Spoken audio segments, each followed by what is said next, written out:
Well, thank you. Thank you, everyone, for taking time from your busy schedule to join us. I know we live a very busy lives, and you have probably 20,000 things more important to do. So, the fact that you're here tells me that you're curious about metabolic health. You yourself may be in a health journey and are just totally confused about all the information out there because I can tell you something. I feel for for the regular population.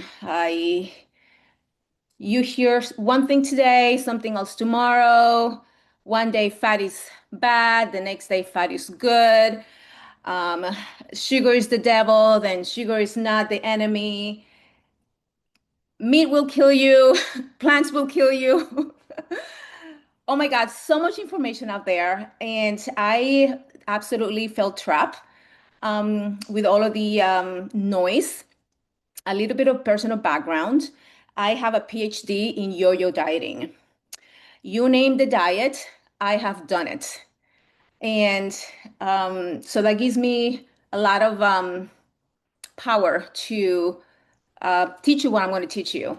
But then when I was about 35 years old, I decided to hop on yet another trend, and it changed my life. Absolutely changed my life. And I became obsessed with all things metabolic health and nutrition because when I embarked on that latest journey, I realized that I was diabetic. And how did I come to that conclusion? Did my doctor diagnose me? No, they didn't. My blood sugars had already started to trend up, and I always questioned, Doc, my sugars are out of range. What's going on? You need to lose some weight, and you're getting older. It's all the answers that I received. So after hopping on this latest trend, I reversed my diabetes. Excuse me. Excuse me. So as you can imagine, I mean, I changed my body composition. I lost 40 pounds, recomp my body, reverse diabetes, reverse migraines, was able to manage mood disorders, chronic joint and muscle aches gone. I think you will be excited too. So, because of what I was experiencing, then I started to study nutrition. So I'm a, double certified nutrition coach. I am an accredited metabolic health practitioner. I actually have a master's degree in Oriental medicine. I do not practice acupuncture, but that gives me the lenses to look at things more holistically. And I became a personal trainer because if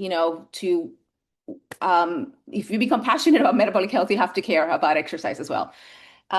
So that's a little bit of my personal and academic background. So to not waste more time, I am going to share my screen and I'm going to start the presentation.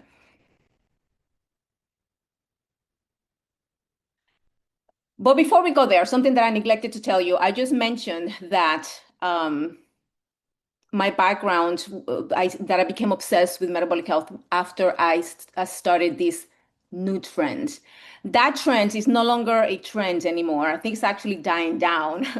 But I'm sure you're familiar with. I embarked on the ketogenic diet back in 2015. Well, I was low carb from 2015 to 2017. Then I had a hysterectomy at the age of 36, regained all the weight. And in 2017 is when I started keto. I want to say a year and a half into that, I did fasting.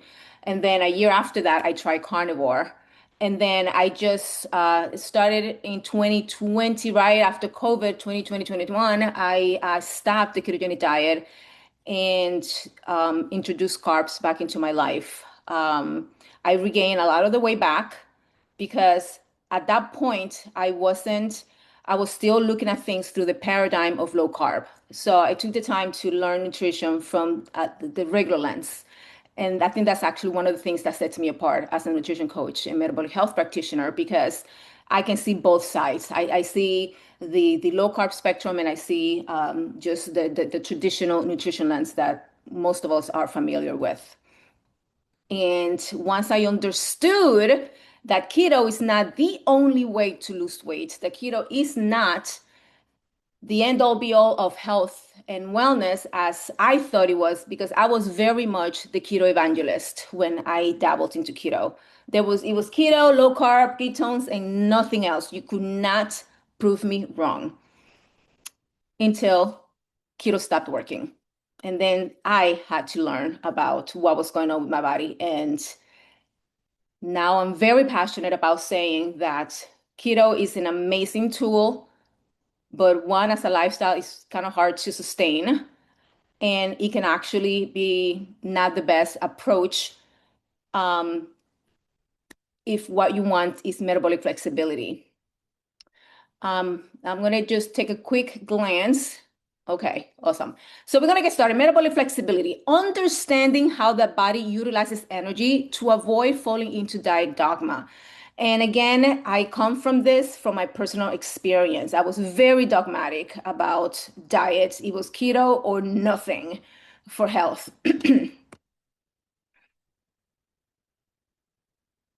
are my credentials. So the objectives for today is that we're going to understand how the body produces and uses energy. We're going to explain what metabolic flexibility is, show how different dietary patterns can work.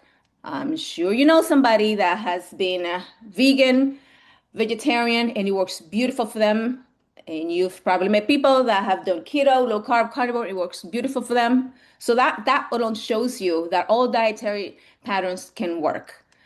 So we're going to go through the dogma and provide practical markers to assess if you are indeed in good metabolic state.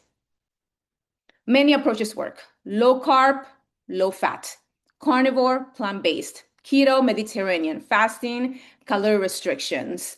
All dietary patterns work because they all have a common denominator. Anybody want to guess what that common denominator is? What do all these diets have in common? They all cut calories. That's the biggest common denominator. Because if you're eliminating a food group, you're likely on, cutting calories. And second common denominator is that likely you are avoiding or reducing or altogether cutting out ultra processed food. So those two things are really the key to a good diet, is reducing the amount of ultra processed foods. I mean, I already told you pretty much what this presentation is all about, and making sure that your calories are on point. But don't tune out yet, because it's not just about the calories, and you don't have to be counting calories. Okay. So metabolic flexibility is the body's ability to efficiently switch between fuel sources. And you would think, but isn't that just normal? Doesn't everybody has that ability? Yes, we do have that ability. But depending on your lifestyle, especially your dietary and movements, your physical state, will eventually get you to be stuck, more likely than not, in a sugar burning mode. But we should be able to utilize glucose, which is derived from carbohydrates. And for those that may not be very familiar with nutrition, carbohydrates can be broccoli, carbohydrate is potatoes, carbohydrates is rice, carbohydrates is fruit, carbohydrates is candy and sugars and cakes and pastries. If it's not a fat and if not a piece of flesh, it's a carbohydrate. And then we have fatty acids. And the fatty acids can come from the fats that you're eating in your diet by adding oils to your food, or eating foods that are high in fats, such as nuts and seeds, different cuts of meats, and of course oils and some fruits like avocados. So the fatty acids can come from the food that you're eating, or they can come from your own fat stores. That fat that we hate so much when we look in the mirror, the one that you pinch and jiggle, but also the fat that you don't see, which is the one that really causes metabolic inflexibility and metabolic mayhem, which is the visceral fat, the fat that's around your organs, especially your liver and your pancreas and, your stomach and your intestines. But the body can also use an alternate fuel source called ketones, and ketones are produced by the liver. And we'll review ketones more in details later on.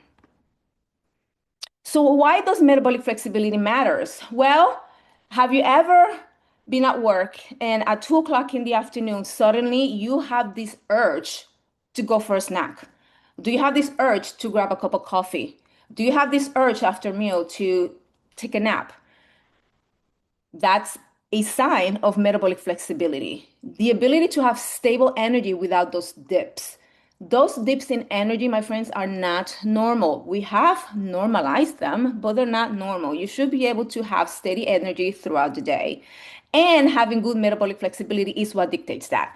Also, metabolic flexibility matters for blood sugar management. So, if you've been told that you're insulin resistant, that you are prediabetes, or you actually have already diabetes, you are metabolically inflexible. That means you're stuck in sugar burning mode. Your body has a hard time tapping into your fat stores for fuel, so your hunger becomes urgent.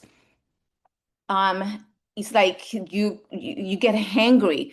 When clients come to me and they're describing their day and they mention that they get hangry, that they have to eat at certain times, that's red flag number one for me, that they have metabolic issues. Metabolic flexibility matters also because it reduces metabolic disease risk. And what is a metabolic diseases? Most chronic diseases that affect us today, hypertension, high blood pressure, prediabetes, diabetes, lipid problems like high cholesterol, high triglycerides, that's metabolic health. And then you have insufficient fuel utilization because you're having a hard time tapping to your stores.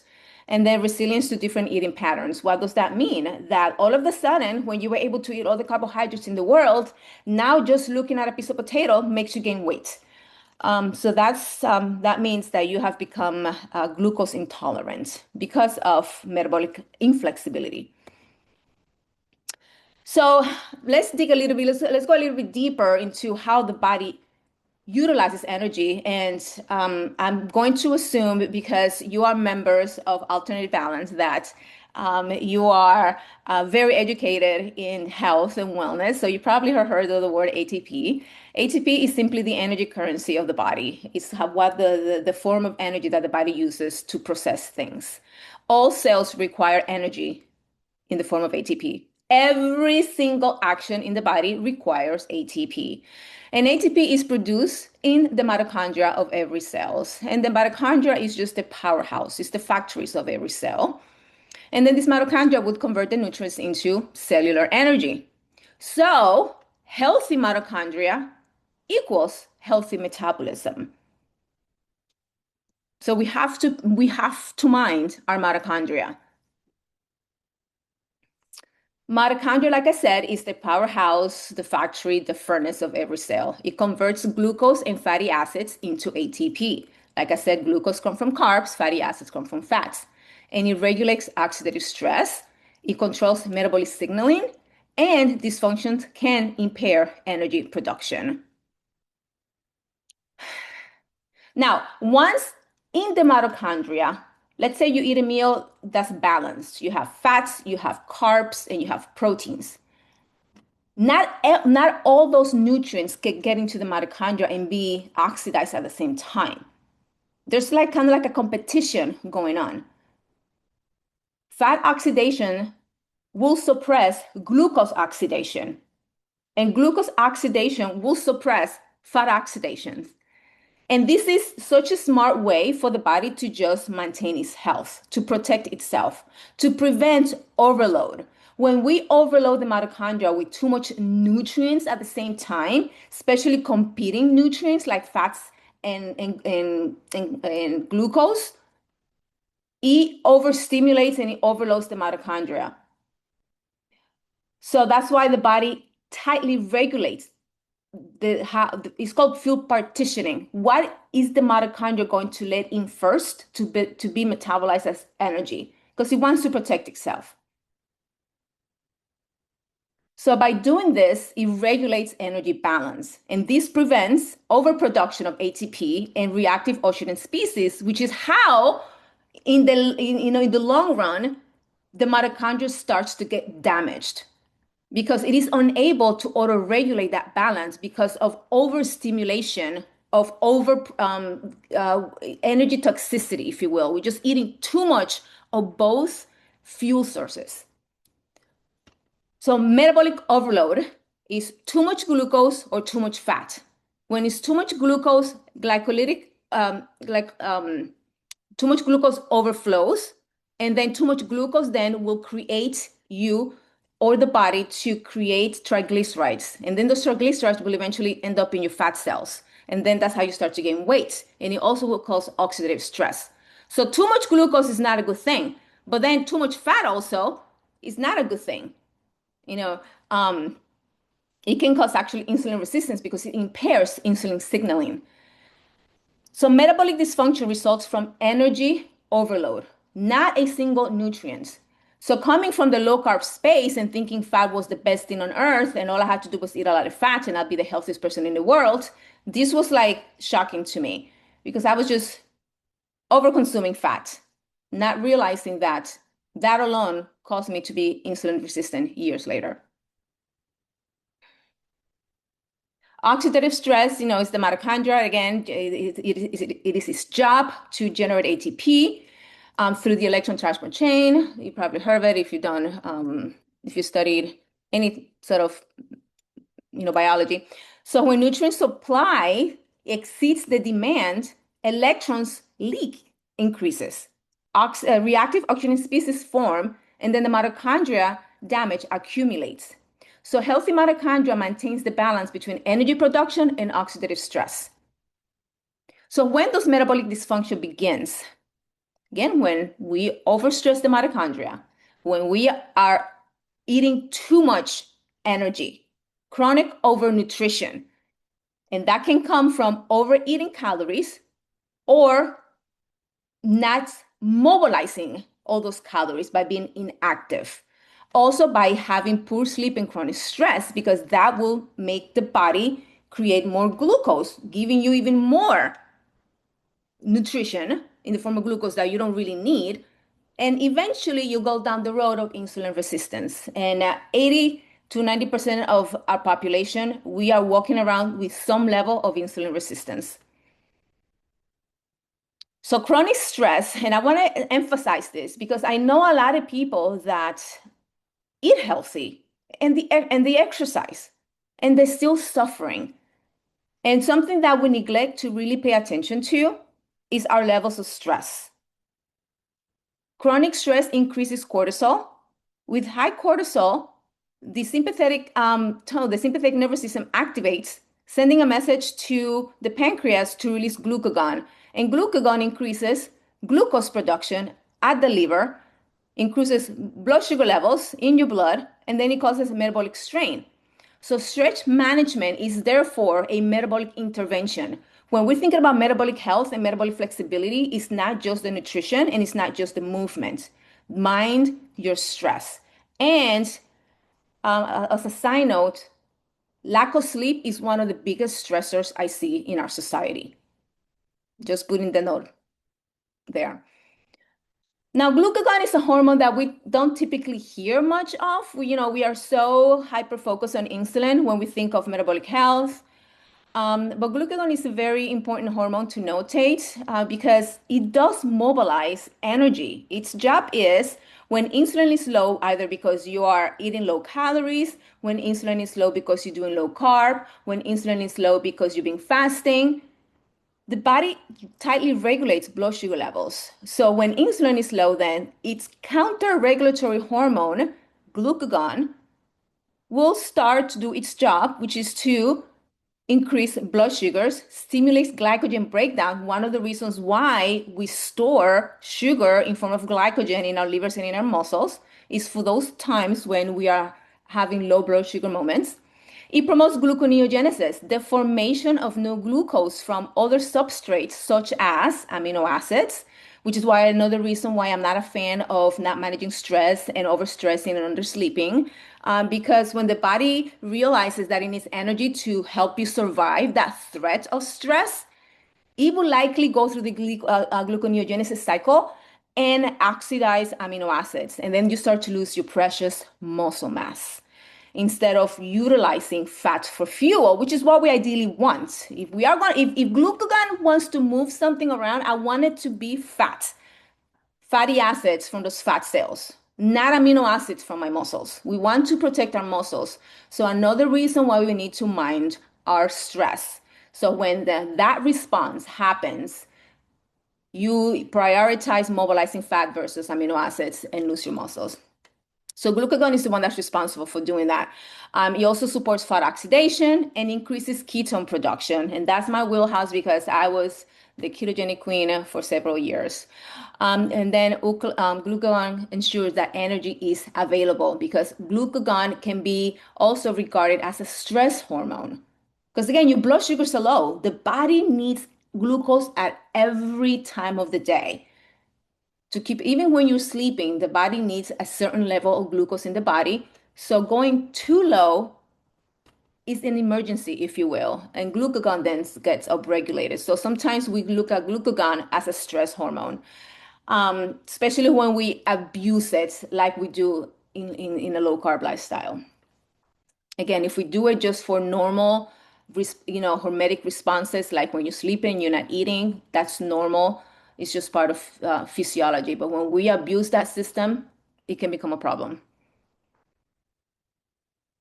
Oh, look at that. I got ahead of the game. Glucagon is part of the stress response. Glucagon works with over-the-counter regulatory hormones, cortisol, epinephrine, growth hormone, and these hormones will mobilize fuel during fasting, exercise, when you're sick, when you're under physiological stress, psychological stress rather, when you're sleep deprived, because the goal is to maintain energy supply at all times. Remember, the body's sole purpose is to keep you safe.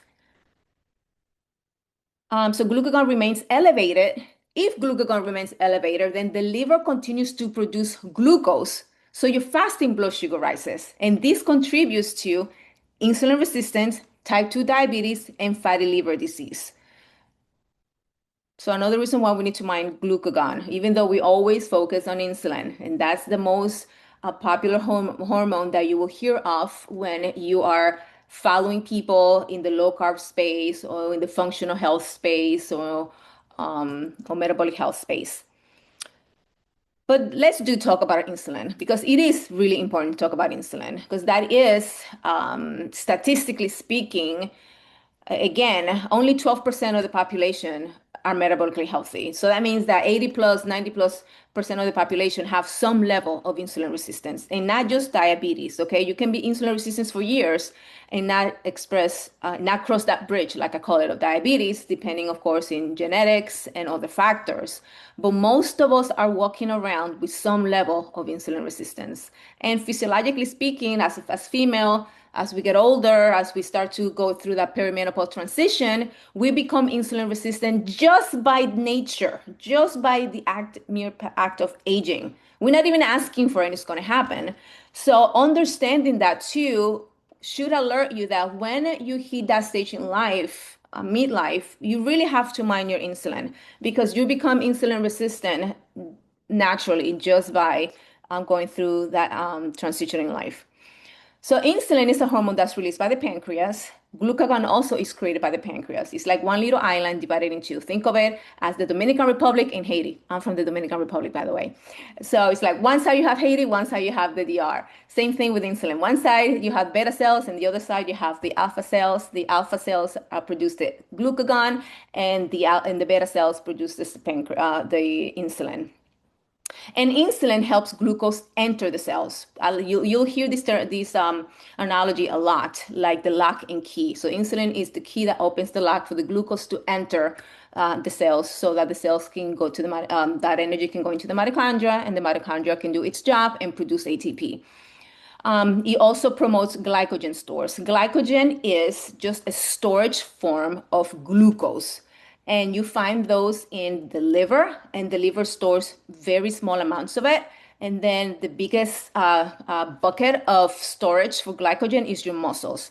One of the reasons why having good muscles and healthy muscles, and a lot of it, is super important as well, so that you have more room to store glucose. And more on that later, because that is absolutely key to become metabolically flexible and to be able to handle carbs without gaining weight and without jeopardizing getting diabetes.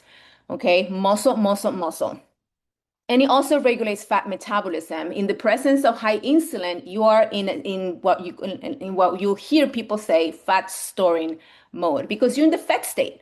Insulin is triggered when you eat. It could be, I don't care what your meal is, it can even be a low carb meal because protein also stimulates insulin. So I don't care what you're eating.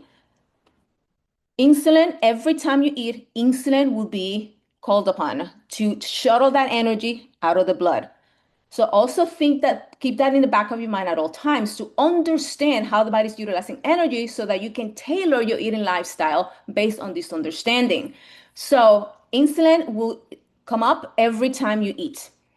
And if you, again, because it regulates fat metabolism, it tells the fat what to do with that energy. Remember that insulin tells the body what to do with the energy that you just ate. If you're not going to burn it, you're going to put it away.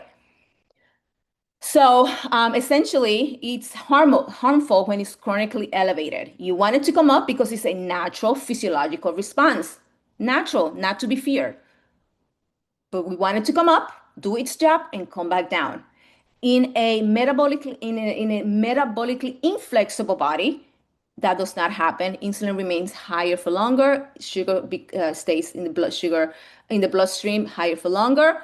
The pancreas gets that message. Wait a minute, did I not just send insulin to shuttle this energy out of the blood? Why do I still sense high blood sugars? So what does the pancreas do? Sends more insulin. And over time, with that amount of chronic insulin, you become insulin resistant, you become weight loss resistant, and then you have the potential to develop any chronic disease that we have out there. And of course, depending on predispositions, family history, and genetics, and other factors too. These are just cool little graphics for those that like to have visuals, what happens when insulin is around. But for the sake of time, we're going to keep going. Why carbs get blamed? Well, carbs get blamed because insulin resistance makes carbohydrate tolerance worse. Elevated blood sugars go up. I mean, you eat carbs, your blood sugars will go up. And low carb diet reduce the glucose exposure. So when you cut out carbs and your blood sugars reduce, that requires less insulin. And then you're giving the body that rest from having chronic high insulin, your symptoms will improve. So of course, you're gonna be like, yes, it's the carbs. I drop the carbs, I feel better. So you are going to make that association. Carbs are the enemy because you do get symptom relief when you cut the carbs, but it's not really the root issue. So the truth about carbohydrates, carbs are not inherently harmful. It is simply a natural fuel source for the body. In fact, you'll hear many people say that it is the preferred fuel of the body. I still respect glucose as a diabetic, as an ex-diabetic, as I am swimming in a family of diabetics. So I'm still very mindful of my sugar and carbohydrate consumption, but I don't fear carbohydrates and I don't limit them in any way, shape, or form anymore. But I still respect them and I eat it responsibly. But again, as as a nutrient, it is simply a fuel source. Glucose is a fuel source, and it is stored as glycogen in the liver and in the muscles if it's not burned for energy right away. The problem comes up when metabolic health is impaired, when it's too much overnutrition, when the cells already have too much energy, and you continue to eat the glucose, and the cells goes like, girlfriend, I don't need more glucose. I'm still trying to digest the glucose from your breakfast. See what I'm saying? It's not necessarily the carbohydrates itself. It's that your body is not utilizing that fuel efficiently. So glycogen is, like I said many times, is how the body stores glucose. Liver glycogen maintains blood sugars when you are fasting, example, when you're sleeping. Muscle glycogen is mostly used to fuel physical activity when you're walking, when you're moving, that kind of things. And it gets depleted, of course, obviously, during exercise or when you're fasting. Now, when your glycogen stores are depleted because you've been fasting, you're doing low carb, you've been exercising a lot, and your glycogen stores are getting low, what's going to happen? The body's going to ask itself, okay, I'm getting low on blood sugars. My glucose, which is my preferred fuel source, my immediate fuel source, is going low.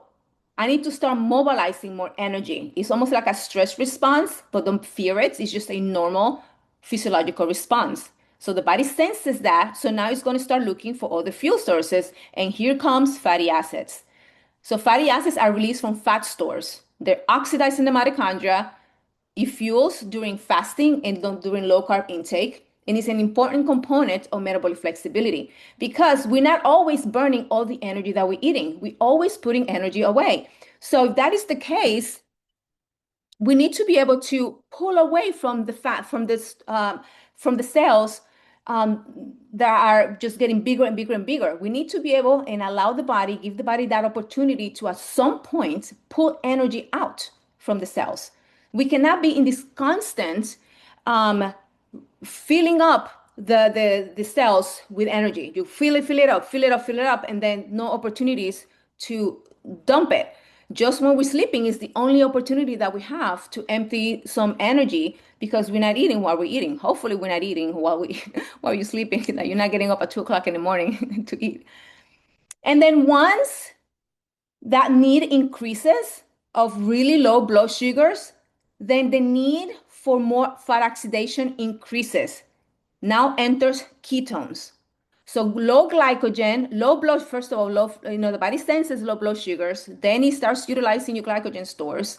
And then because the demand is so high, that fat mobilization increases, and that's when you start to produce ketones. Ketones are produced by the liver from fatty acids. It increases again during fasting or during severe carbohydrate restriction. And not severe, I'm going to tell you, I eat carbs all day long and I enter ketosis. And I'm going to show you how and why is that a key component of a marker of good metabolic flexibility. So efficient fuel, ketones are an efficient fuel for the brain and muscles. When you have ketones in your blood, the first organ that's going to utilize it is your brain. Because your brain can only run on glucose or ketones. Other parts of your bodies can start mobilizing fatty acids and use fatty acids directly and lactate other substrates, but the brain can only run on glucose or ketones. So when you have ketones in your body, your brain is going to suck that up first. And it is a natural metabolic adaptation. We are born in ketosis, in case you did not know that. So fuel switching. We want to be able to switch fuels at all times, depending on what's going on, depending on our fat state, depending on how much we're moving, depending on the demands of today. So in the fat state, you're utilizing glucose. In the fasted state, or while you exercise, you're mobilizing more fat. Also, there's some context and nuance in that conversation, because if you have a lot of glycogens already stored, it's going to take longer for you to deplete those before you enter into fat oxidation. But metabolically flexible people can switch back and forth really easily. And I'm going to show you some examples of how I monitor those markers to prove that I am indeed at that level where I can call myself metabolically flexible after being metabolically inflexible because I was a diabetic. And metabolic disease reduces this adaptability. You get stuck on sugar burning mode. So that, again, just another graphic for those that like visuals of what happens, where the insulin goes, how it gets uptaken, how it gets stored, and then how it switches. Glucagon goes up in the fasted state, insulin goes up in the fat state.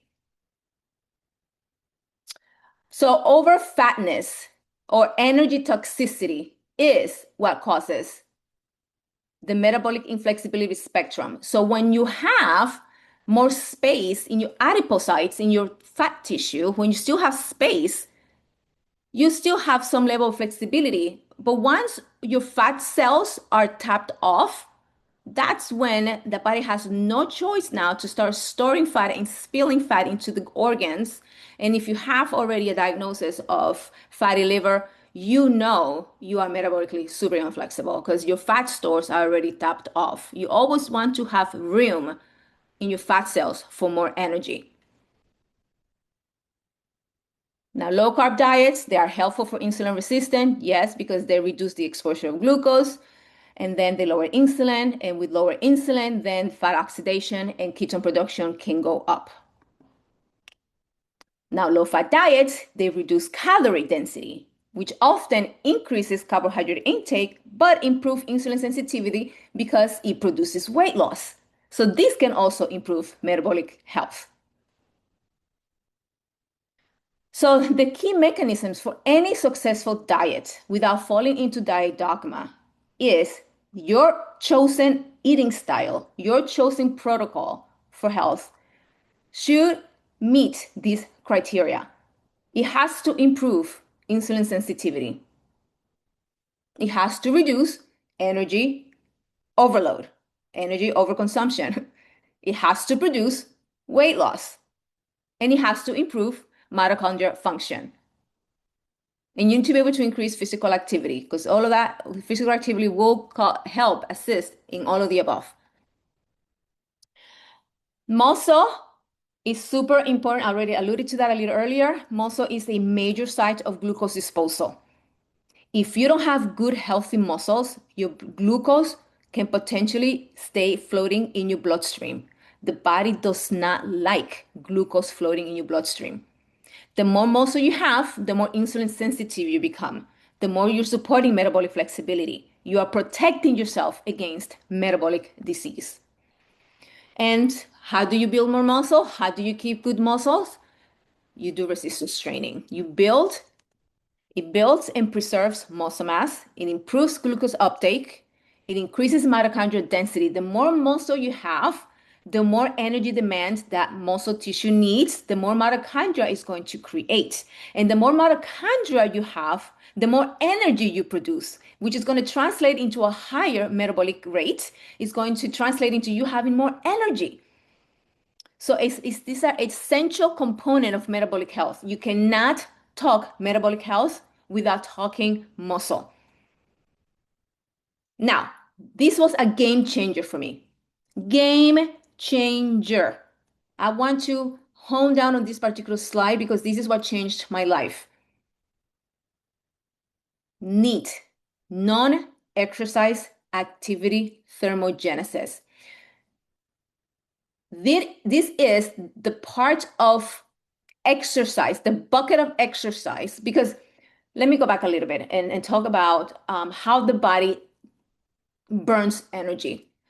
We get energy in with the foods and drinks that we consume. But you've heard of the terms calories in, calories out, right? Calories in, calories out. The calories in part is the eating and drinking. The calories out part is where the challenge comes in. It's divided into buckets. The biggest bucket that causes energy output is just your body trying to survive and keeping you safe. I call it keeping the lights on. Keeping the lights on in your house. You're not doing anything, you're not moving, you are at rest, you're not like exercising, you're not straining your brain. You just flat out on a couch.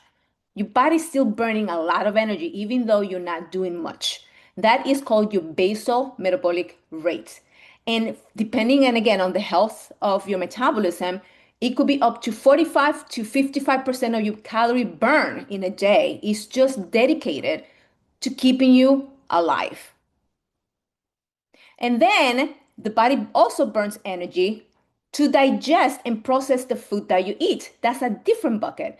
And depending on your diet, if it's high protein diet, if it's low fat, if it's high fat, depending on the composition of your meal, it can account for 10 to 15% of your calorie burn in a day just to digest your food. That is called the thermic effect of food, which is why we like protein, high protein diets, because protein, because of its molecular structure, it requires more breakdown for the body to extract its energy. So it requires more energy to abstract the energy out of the protein that you eat. So that's why high protein diets are so beloved in the weight loss sphere, because it has a higher thermic effect. Therefore, you burn more calories when you eat a high protein diet. So 40 to 55% of your calorie output is just to keep you alive, 10-50% just to digest the food and extract the energy from your food. And then you have the exercise bucket. And now, thank goodness, I am seeing the message being more out there. But when I got into this 10 years ago, it was all about the exercise. It was all about that 1 hour with the personal trainer. It was, that fitness class. It was that boot camp. It was that weightlifting session. It was just gym time. Gym time, you have to go to the gym. And in fact, every time I have a consultation with clients and I ask them, what do you contribute your struggles to? 95% of them tell me, I don't exercise. That's how much power we give exercise. But I have news for you. Because the exercise bucket of energy output, that is broken into two parts. And the exercise, the structured physical activity, that boot camp class, that Pilates class, that Zumba class, whatever, that only accounts, get this, 5% of your energy output for the day. I don't know about you, but to me that was shocking because I was the one going to the gym 5, 6 days a week, thinking I had to do that to stay lean, to burn calories. When in fact, it does not burn that much calories, my friend. It only accounts for 5% of your calorie output for the day. But you know what does burn more calories than exercise? This bucket right here, the NEAT, non-exercise activity thermogenesis. That changed my life. Right now, I only work out 3 to 3 times a week. I've done workouts nearly as much as I did in the past, and I'm able to maintain my level of leanness because I focus on NEAT. What is NEAT? Any movement activity that is not structured exercise. So outside of that 1 hour at the gym, I need you to move. You want to be metabolically flexible? You need to move. And what does that mean? This meeting that we're on, I am standing. I am not sitting. I'm standing. All of my meetings, I take standing. It is cleaning the house, mopping the floors, always being on the move, taking the stairs, parking far away from the entrance, looking for ways to move more and be less sedentary. I intentionally park my car on the 7th floor and I climb that stair every single day. I never take elevators. Never. Never. Always take the stairs. Increase your NEAT. Find ways to increase your NEAT and watch how your metabolic health will improve. I'm not saying not to exercise. I just gave you a whole rant about muscle health. But you don't have to kill yourself at the gym doing weight training session 6 days a week. 3 days a week of weightlifting, resistance training, and then the rest just move. And walking, guys, being the winner. Walk, walk, walk. There's something I want you to take away from this talk is walk more, move more, reduce your sedentary time. Your metabolic health will thank you. Blood sugar regulation. We cannot talk metabolic health and metabolic flexibility without speaking about blood sugar management. It is influenced by your diet composition, obviously. The more carbohydrates you eat, the higher your blood sugars will go. The less muscle mass you have, the less room for that glucose to have a place to go to. Physical activity, the less you move, the less utilization of energy you have. So that energy now becomes toxic. It becomes abundant, a surplus. Sleep quality and stress levels, I always clump those together because to me, they're both the biggest sources of stress. Is not just the psychological stress, but also the physiological stress of not sleeping. Undersleeping is a big stressor, and all of that will send your blood sugars off. Sleep deprivation increases insulin resistance. It increases hunger hormones. It reduces glucose tolerance and impairs metabolic flexibility. I think I already said that enough.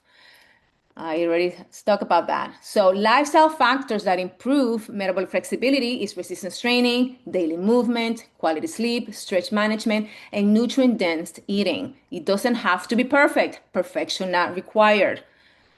Now, how can you track if you have good metabolic health? How can I track that I am metabolic flexible? Well, you're going to have great fasting glucose. Well, you're going to check your fasting glucose, first of all. We want it below 100, ideally in the 80s.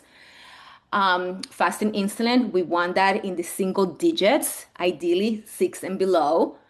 HOMA-IR is homeostatic assessment of insulin resistance, and it's just a calculation where you take your fasting glucose, your fasting insulin, and then it gives you this report. And if it's 1.5 and below, you're good. If it's anything between 1.5 and 2 point something, 2.9, I believe, you have moderate insulin resistance. And then, of course, if you're above 3, you have insulin resistance. HbA1c is the average glucose, is the average blood glucose for the last 3 months in your body. It's one of the markers that physicians will use to diagnose you with diabetes. You have to wait about 3 months to get it done because the thing is that glucose attaches to those proteins, and it has a half-life of 3 months, and then you can check it in 3 months, and that will tell you more or less how your blood sugars are ranging.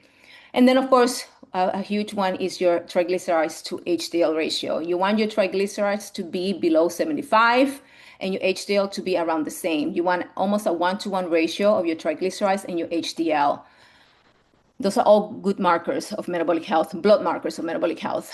Now, other useful markers, of course, is your waist circumference. If you have a pooch belly, if you have a belly, you have a protruding belly, you have excess abdominal fat. Now, I cannot safely say that all of that fat is subcutaneous because subcutaneous fat is actually kind of benign. It's actually there to keep you safe. So I tell my clients, don't hate on your body fat so much. As long as it's subcutaneously, it's actually keeping you safe. What you don't want is the visceral fat, the abdominal fat that is deep inside your organs. And a good example is the Asian population. Asian populations is they have the highest rates of diabetes, but you hardly see obese Asians. It's started to change now because of the influence of Western diets. But in general, you don't see obese Asians as much.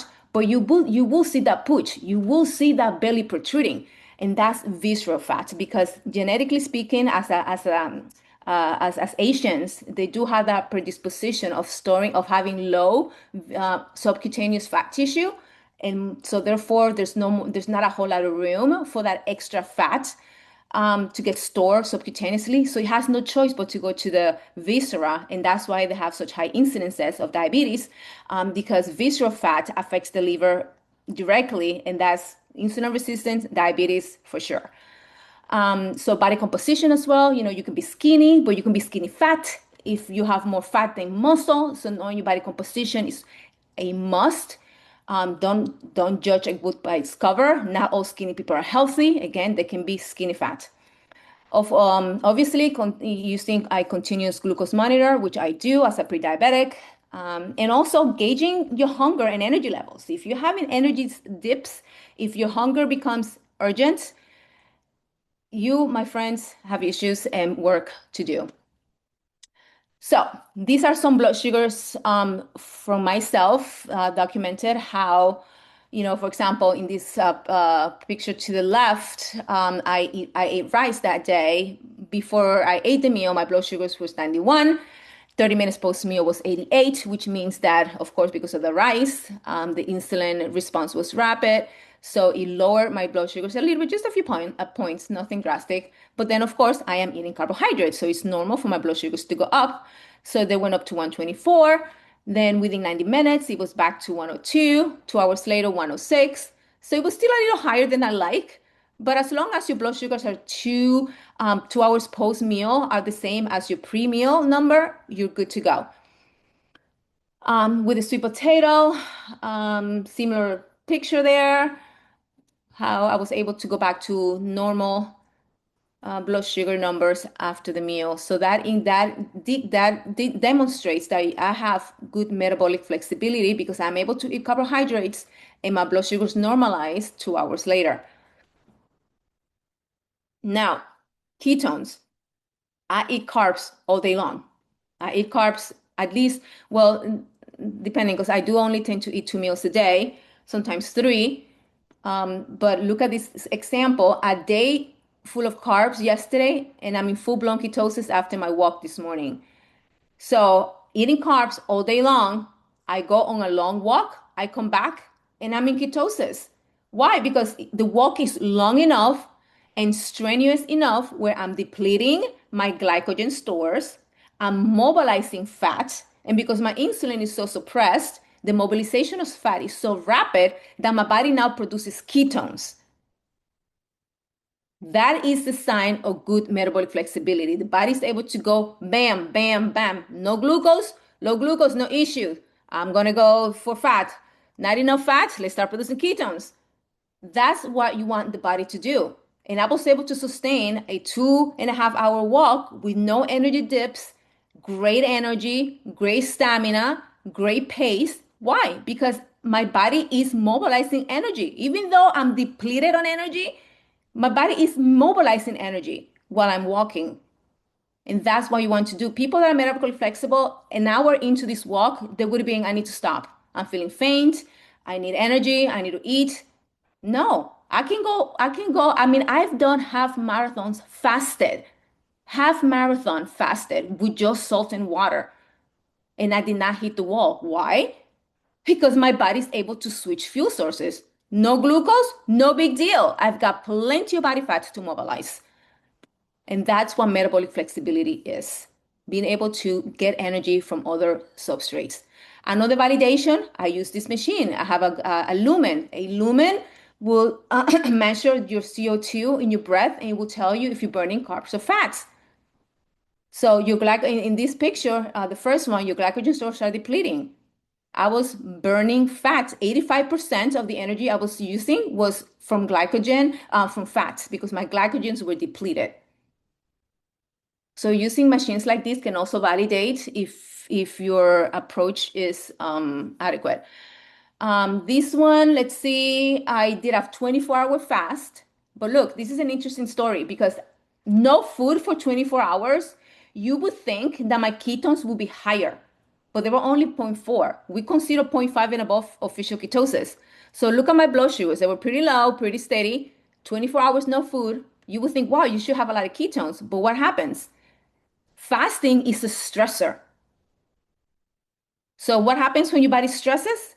Your body releases fuel. It looks for fuel. Therefore, even though my blood sugars were low, do you see those ups and downs?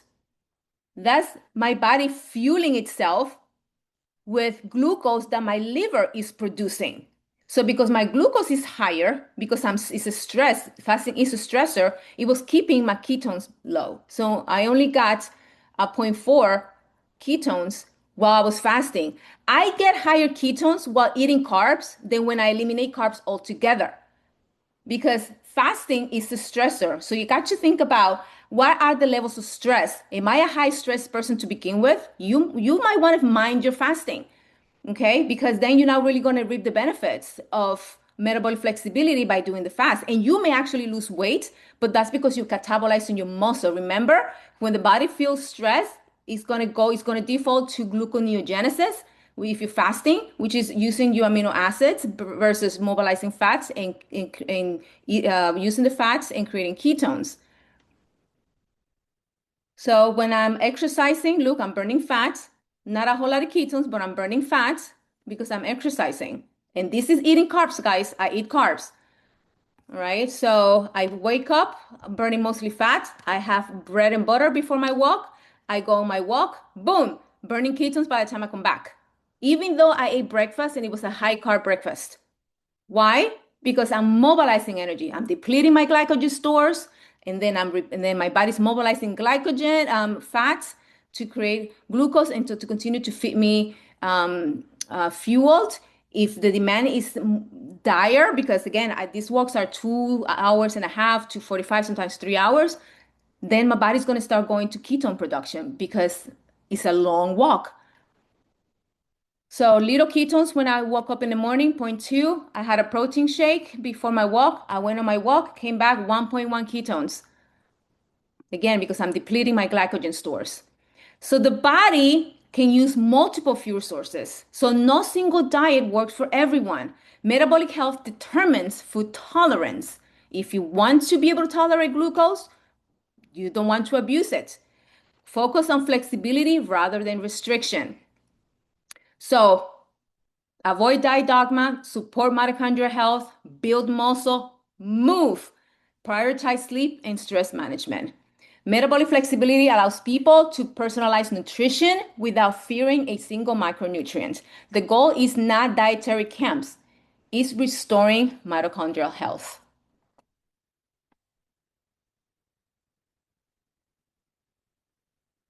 If you have any questions, we have, whoops, gosh, look at that, exactly at 1 hour. So we may not have time for questions, but I'm happy to stick around if anybody has questions.